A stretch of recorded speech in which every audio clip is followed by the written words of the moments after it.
Le 27 avril 1784, Paris explose de joie. La nouvelle pièce de Beaumarchais vient de sortir sur les planches. Riches et pauvres, puissants et modestes, tous se pressent pour découvrir le mariage de Figaro. Nous sommes en 1784, à l'aube de la Révolution française. Quelque temps auparavant, Beaumarchais a eu la bonne idée de se lancer dans l'édition des œuvres de Voltaire. Alors évidemment, en France, elles sont censurées. Et il a dû se lancer dans cette impression depuis la ville de Kehl, en Allemagne actuelle. Alors, son idée, c'était de produire une édition un peu collector qu'il allait vendre en secret à de riches Français avides de posséder les œuvres du grand auteur censuré qu'était Voltaire. Bon, il se trouve que cette entreprise va être à nouveau un fiasco financier. Beaumarchais ne va rejoindre que partiellement ses objectifs de vente et en plus, il va se mettre à dos la censure royale. Ce qu'on peut voir vraiment chez Beaumarchais, c'est qu'il est capable de faire beaucoup d'argent dans certaines de ses entreprises, mais qu'il est également capable d'en perdre beaucoup pour peu qu'il s'y retrouve au niveau de ses idéaux, comme il l'a fait lors de la Révolution américaine. Donc comme je le disais, nous sommes en 1784, Beaumarchais est au fait de sa carrière, c'est déjà quelqu'un de populaire, qui a réalisé des pièces de théâtre connues dans le grand public, dans lequel il dénonce les abus de l'Ancien Régime. C'est un homme dont le talent d'écriture s'est révélé auprès des foules avec le Barbier de Séville. Il obtient, après d'homériques combats judiciaires, la reconnaissance de ce qu'on appelle aujourd'hui les droits d'auteur. Beaumarchais est ainsi à l'origine de la création de la Société des auteurs et compositeurs dramatiques qui existe encore aujourd'hui et qui protège les revenus des écrivains. Dès 1778, la pièce aurait déjà été terminée par Beaumarchais qui en fait la conçoit comme étant la suite du Barbier de Séville. En 1781, elle est présentée aux comédiens de la Comédie Française qui acceptent avec enthousiasme de la présenter sur les planches. Cependant, il reste un obstacle de taille. La pièce doit encore passer devant la censure royale. Or, dans cette pièce, Beaumarchais critique les abus de la royauté, critique la Bastille, présente du libertinage, des amours incestueux, autant de choses qui existent à l'époque, mais que personne ne veut voir, et encore moins le roi Louis XVI. Afin de faire autoriser son œuvre, Beaumarchais réalise une campagne d'opinion autour du roi. Il se met dans la poche le comte d'Artois ou encore l'héritier du trône de Russie. La pièce circule dans les salons, déclenchant de fortes oppositions ou au contraire des ralliements sincères. Quelle ironie du sort quand on y pense bien. Finalement, après être passée devant 6 censeurs, la pièce peut être présentée au public le 27 avril 1784. C'est un succès monstre. Et Beaumarchais, toujours en quête de séduire l'opinion, va même dédier les recettes d'une des représentations à une association qui vient de créer. Cette association vient en aide aux femmes qui ont décidé d'allaiter leurs enfants. L'opinion, toujours l'opinion. Et de l'opinion, Beaumarchais va en avoir besoin. Au carême 1785, l'archevêque de Paris, Monseigneur de Juigné, ordonne aux fidèles catholiques de ne pas se rendre aux représentations de la pièce qui continue de faire salle comble, y compris en province. Un de ses opposants, un certain Suard, décide de le critiquer fortement dans son journal. Beaumarchais lui répond le 6 mars 1785 avec une phrase qui va provoquer un tremblement de terre. « Quand j'ai dû vaincre lions et tigres pour faire jouer une comédie, pensez-vous, après son succès, me réduire ?» Qui sont ces lions et ces tigres dont parle Beaumarchais? Suard va transmettre la lettre au comte de Provence, le frère du roi, et va le persuader que les lions et les tigres, en fait, ce sont des allégories représentant le roi et son frère. Alors là, ça va pas plaire du tout au roi qui va décider de faire arrêter Beaumarchais. Celui-ci va être arrêté et conduit à la prison de Saint-Lazare. C'est une prison dans laquelle on place les gentilshommes débauchés et les jeunes hommes qui ont fait quelques bêtises et que leur famille demande un enfermement transitoire. Pour Beaumarchais, c'est l'humiliation. Cette décision, néanmoins malheureuse de Louis XVI, va lui coûter cher. Depuis sa cellule, Beaumarchais va alimenter une véritable campagne d'opinion et dénoncer le despotisme dont il est victime. Il va lever à la fois les intellectuels mais également le peuple pour sa cause et va diffuser au maximum l'injustice dont il est victime. Les intellectuels écrivent dans leur correspondance, à ce moment-là, chacun se sentait menacé, à la fois dans sa liberté mais également dans sa considération. La force de Beaumarchais, c'est d'arriver à personnaliser sa cause, à faire en sorte que tout le monde se sente impliqué. Il va tellement rallier d'opinions autour de lui, tellement provoquer l'indignation qu'il va être libéré au bout de 5 jours. Sa pièce connut un tel succès que Mozart en adapta une suite édulcorée pour la cour d'Autriche et qu'une certaine Olympe de Gouges en conçut une suite. Parmi les nombreux mots scandaleux pour l'époque que Beaumarchais eut dans sa pièce, il y a ces tirades qui sont d'une surprenante modernité. Il critique la justice, indulgente aux grands, dure aux petits, la censure, il n'y a que les petits hommes qui redoutent les petits écrits. Pourvu que je ne parle en mes écrits ni de l'autorité, ni du culte, ni de la politique, ni de la morale, ni des gens en place, ni des corps en crédit, ni de personnes qui tiennent à quelque chose. Je puis tout imprimer librement sous l'inspection de 2 ou 3 censeurs. Il critique même le gouvernement, composé d'esprits médiocres et rampants, le roi en dénonçant les lettres de cachet. Il y défend même la condition des femmes de son époque. Son œuvre est un pamphlet, une dénonciation vigoureuse des abus de son temps, tant et si bien que l'on qualifiera plus tard le mariage de Figaro de véritable prélude à la Révolution française. Loin de Beaumarchais l'idée de vouloir provoquer une révolution. C'est un homme qui bénéficie aussi du système. Néanmoins, on peut dire que ces pièces ont contribué à libérer la parole au XVIIIe siècle, qu'elles ont contribué à dénoncer les abus d'une classe corrompue qui était la noblesse. Il va d'ailleurs souvent mettre en place une bourgeoisie triomphante qui est bridée dans son ascension par une noblesse d'ordre qui va les empêcher de monter plus haut. Alors peut-on dire que les œuvres de Beaumarchais ont contribué à la chute de l'Ancien Régime en mettant en avant les excès de la noblesse et paradoxalement les vertus de la déroturie?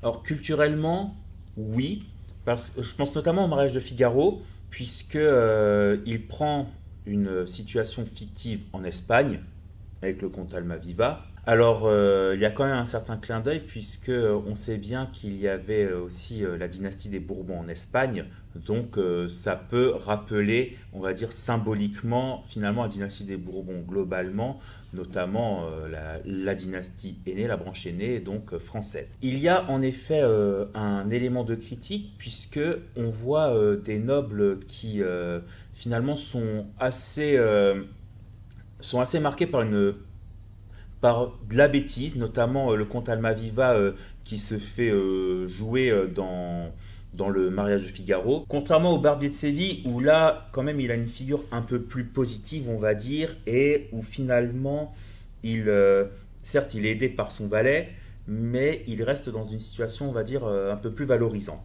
Alors que dans le mariage de Figaro, il est une situation beaucoup plus négative, puisqu'il veut profiter, en fait, abuser de la fiancée de son valet avant le mariage. Alors, c'est cette fameuse histoire du droit de cuissage qui est une légende urbaine, en fait, mais qui n'est pas sans rappeler certains faits divers qui ont entaché l'image d'une partie de la noblesse au XVIIIe siècle. Notamment, il y a eu des scandales avec des princes du sang, impliquant en fait des viols. Ce n'est pas du droit de cuissage, mais il y a quand même peut-être un rappel de cet élément-là. Donc finalement, on voit cet aspect, on va dire, sexuellement négatif d'une partie de la noblesse, avec finalement une puissance qui est jugée dans la pièce abusive par rapport aux valets, par rapport à ceux finalement qui les servent, et qui paraissent du coup dominés. Alors, dans l'esprit finalement, cela a montré des aspects négatifs, mais comme à la fin il y a quand même une happy end, on a l'impression que finalement l'harmonie est rétablie et qu'il n'y a plus cette injustice entre le maître et le valet, puisque c'était le fameux thème des maîtres et valets au XVIIIe siècle. On voit bien l'évolution 8 ans plus tard avec la mère coupable, qui n'a rien à voir dans l'esprit avec le mariage de Figaro, mais là où on voit que finalement la plupart des personnages sont devenus eux-mêmes ternes. Donc là la révolution avait déjà commencé, mais on voit quand même qu'il n'y a plus le même esprit de fête. Si Beaumarchais ne va pas être directement, et avec une volonté claire, un précurseur de la Révolution française, ses œuvres vont être indirectement, quant à elles, des inspirations pour les révolutionnaires. Quand on y repense, c'est vraiment ironique car toute sa vie, Beaumarchais a cherché à obtenir des titres, de la considération de la part des puissants, et finalement il va être aussi à l'origine de leur chute. C'est vraiment toute l'ironie, tout le paradoxe de la vie de Beaumarchais qui fait aussi sa richesse. Sa pièce va être traduite en néerlandais, en anglais, en allemand, ce qui va donc en faire un véritable succès européen.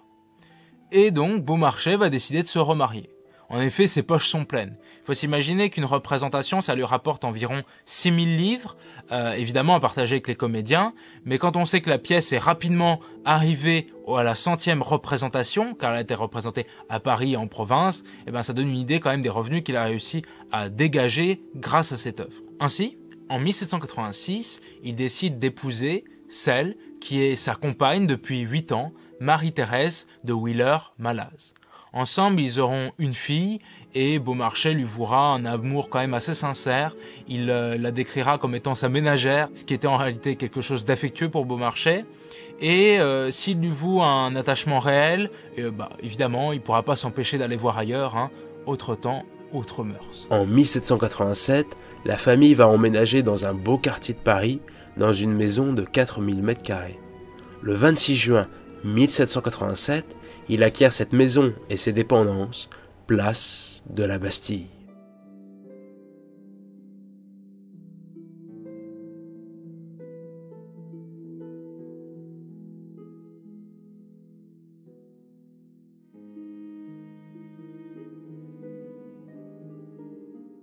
Cette maison, Beaumarchais aurait pu la faire construire ailleurs, ou plus simplement avec moins de faste. Cependant, ironie de l'histoire, il la fit bâtir en face du lieu qui va rentrer dans la mémoire collective comme étant le lieu où la Révolution débuta.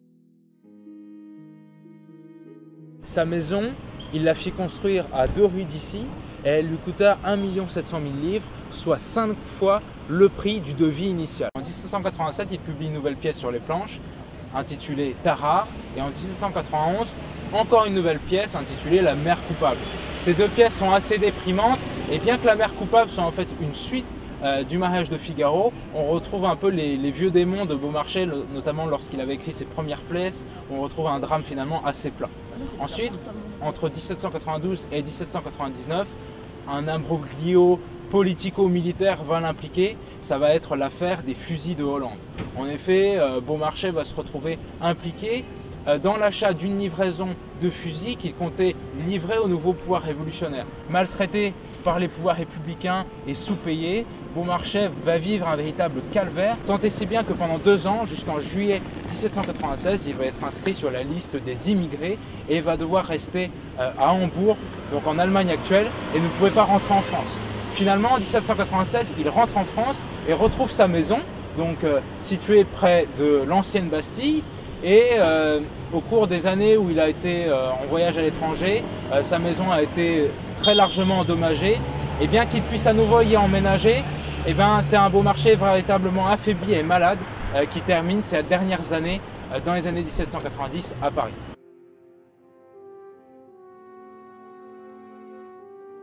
Pour autant, il reste encore un investisseur avisé en finançant par exemple le lancement des premières montgolfières et également il va défendre les droits des protestants français qui vont être réhabilités sous la Révolution. Finalement, le 18 mai 1799, Beaumarchais va s'éteindre dans sa maison située près de l'ancienne Bastille. Il est âgé alors de plus de 67 ans et il va décéder d'une crise cardiaque, également appelée à l'époque une crise d'apoplexie.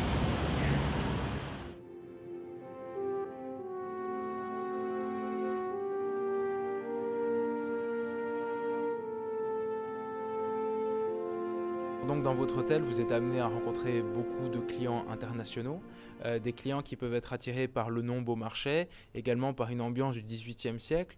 Qu'est-ce que certains de vos clients ont pu vous dire sur Beaumarchais? Qu'est-ce qu'il incarnait pour eux? Et qu'est-ce que cette fin du XVIIIe, aussi ce règne de Louis XV et de Louis XVI, peut inspirer à des clients venus de l'étranger, donc à des étrangers? Beaumarchais a permis des rencontres très intéressantes. Il y en a peut-être eu 5, 6 notamment. Donc un écrivain français sur Beaumarchais, un érudit, et surtout un Américain. Et pourquoi?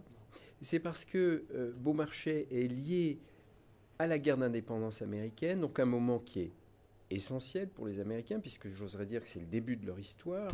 La guerre d'indépendance, pourquoi? Puisque Beaumarchais, quand il est rue Amelot de Bisseuil, donc à 2 pas de l'hôtel, rue Vieille du Temple, crée une compagnie de commerce,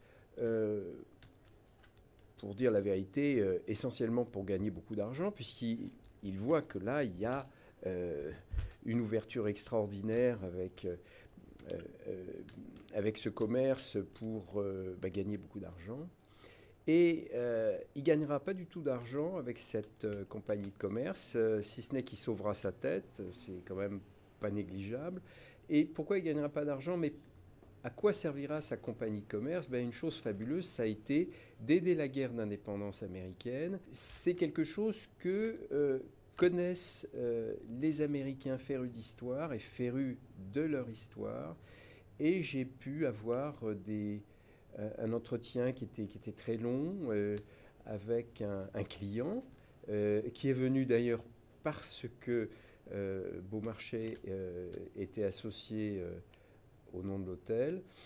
Et c'est vrai que c'était quelque chose pour nous très agréable, puisque on avait créé un hôtel, mais on avait créé un rapport avec l'histoire et qui apportait des échos et non pas simplement un lieu de décor. C'est d'ailleurs sous Louis XV que Beaumarchais se fait connaître. Il peut acheter le titre de Beaumarchais parce qu'il ne porte que le nom de Caron, fils d'horloger. C'est un homme déjà extrêmement cultivé. C'est un homme d'esprit. Il rentre en cour grâce à la Pompadour. Et on est sur cette époque clé du siècle de Louis XV où l'art français se fait connaître du monde entier. Toutes les cours veulent s'inspirer de l'art français, que ce soit les fabricants de mobilier, que ce soit les artistes, les peintres, tous les ateliers de décoration, y compris la dorure, sont demandés par les cours étrangères, notamment en Suède, où Gustave III, féru de culture française, s'inspire et crée un style, mais très inspiré de l'esprit français. C'est la même chose sous Catherine II, où Saint-Pétersbourg devient une ville d'une élégance exceptionnelle et directement inspirée de l'art français. Donc pour nos clients, c'est quelque chose qui a eu beaucoup de succès. Pour vous, Beaumarchais, c'est qui? Ou plutôt, c'est quoi? Beaumarchais, si vous voulez, je lui dois beaucoup, puisque je lui dois tout l'hôtel. Ça n'aurait été que l'auteur du mariage de Figaro. Qu'est-ce que j'aurais pu faire? Évidemment, j'ai notamment pu trouver une édition d'époque du mariage de Figaro, et d'ailleurs, par chance, une première édition du mariage de Figaro. Toutes les pages ont été défaites et ont été intégrées dans des encadrements qui sont présents dans toutes les chambres. On a pu y mettre aussi des lettres 18e et des gravures d'époque.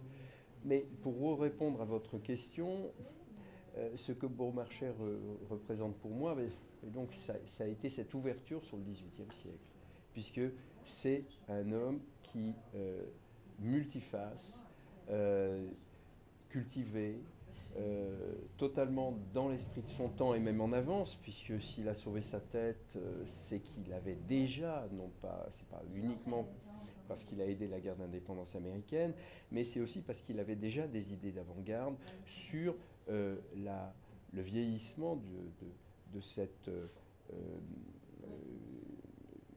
structure d'époque où la noblesse était déjà décalée par rapport à l'évolution du monde, de l'économie du XVIIIe à cette époque.